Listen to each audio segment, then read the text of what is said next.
లైంగిక వేధింపులకు పాల్పడిన నలుగురిపై వేటు. సమాజం సిగ్గుపడే విధంగా కొంతమంది ఉద్యోగులు చేస్తున్న ప్రవర్తన వలన అభం శుభం తెలియని విద్యార్థులు తన భవిష్యత్తు కోసం బంగారు బాట వేసుకుందామని వచ్చిన పారామెడికల్ విద్యార్థులపై ల్యాబ్ అటెండ్ కళ్యాణ్ చక్రవర్తి, అతని అనుచరులు జమ్మిరాజు, గోపాలకృష్ణ ప్రసాద్లపై కేసు నమోదు చేసి సస్పెండ్ చేయడం జరిగింది.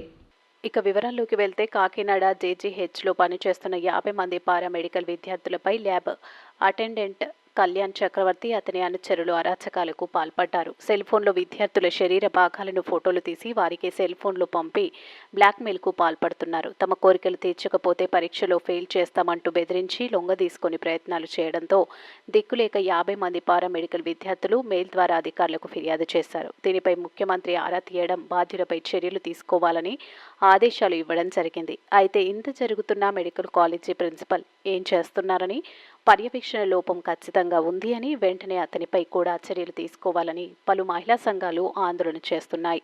ఇలాంటి చర్యలు పునరావృతం కాకుండా తగు చర్యలు తీసుకుంటే మహిళా లోకానికి మంచిదని కోరుతున్నారు.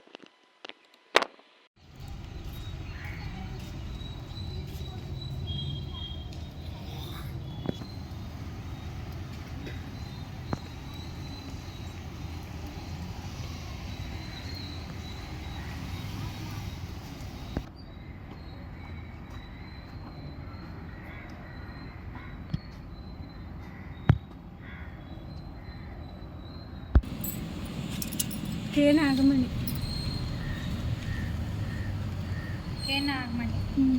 కదండి, స్టాఫే కదా మీరు వర్క్ చేసేది, పారామెడికల్ కదా మీరు. అరే నాగభూషణం నాగభూషణం ఉండమ్మా, స్లిప్ ఇంతేనండి.